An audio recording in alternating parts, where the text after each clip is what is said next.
खास विषय के लिए मैं आपके सामने यहाँ मौजूद हूँ। भारत के पूर्व उपराष्ट्रपति हामिद अंसारी उपराष्ट्रपति रहते हुए उनके कई विवादित चीज़ें हैं जिसने के लिए देश ने उनको कभी क्षमा नहीं किया है। लेकिन आज भी वो जिस तरह की बयानबाजी कर रहे हैं, जिस तरह से अमेरिका की एक ऐसी परिषद जो भारत के खिलाफ जहर उगलती रहती है, उसके कार्यक्रम में शामिल होकर उन्होंने ऑनलाइन जिस तरह की बातें कही हैं, इसका ये देश पूरी तरह हामिद अंसारी की इस बात को नकारता है। ये देश में सबका साथ, सबका विकास, सबका विश्वास है। और मैं मानता हूं कि जिस तरह अमेरिका की जो आईएमसी है, जो एक संस्था है जो सिर्फ भारत को बदनाम करने में लगी रहती है, एक तो उसके कार्यक्रम में उनको जाना नहीं चाहिए था।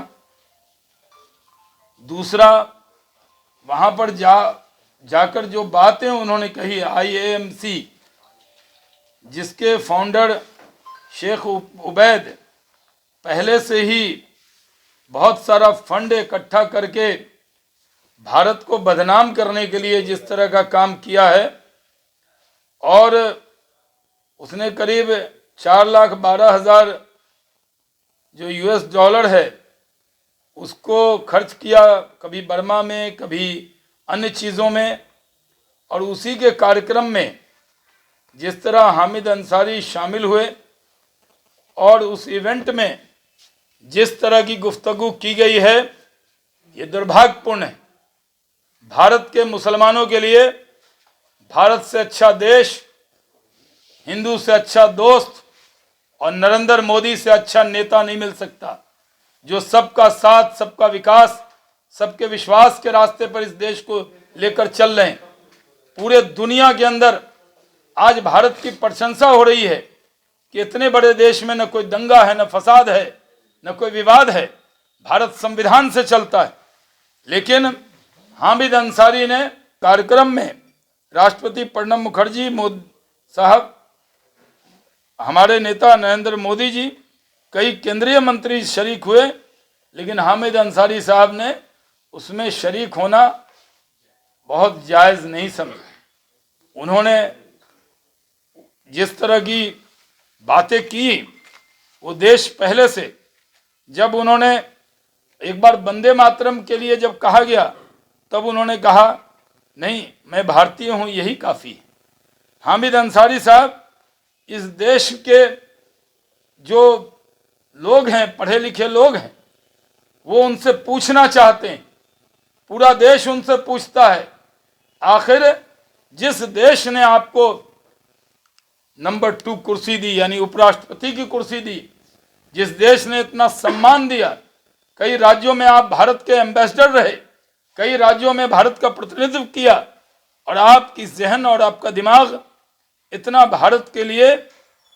ऐसा क्यों है, ये देश जानना चाहता है। जब 3 साल पहले जब सुप्रीम कोर्ट में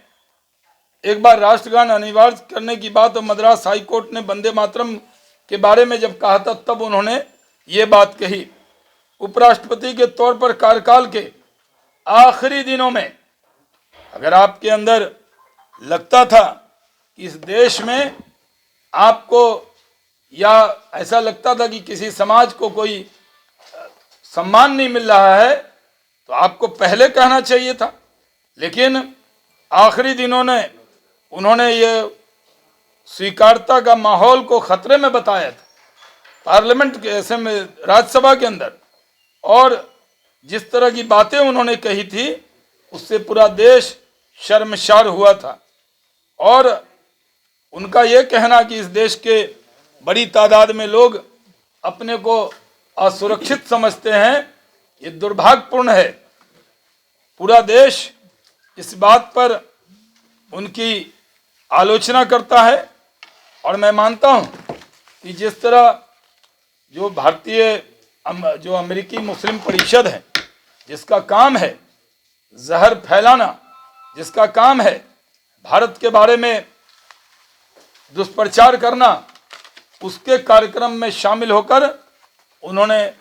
एक उच्च मर्यादा, जब पद से हटने के बाद भी कोई व्यक्ति निभाता है, उस मर्यादा को तोड़ने का काम किया है। पूरा देश जानता है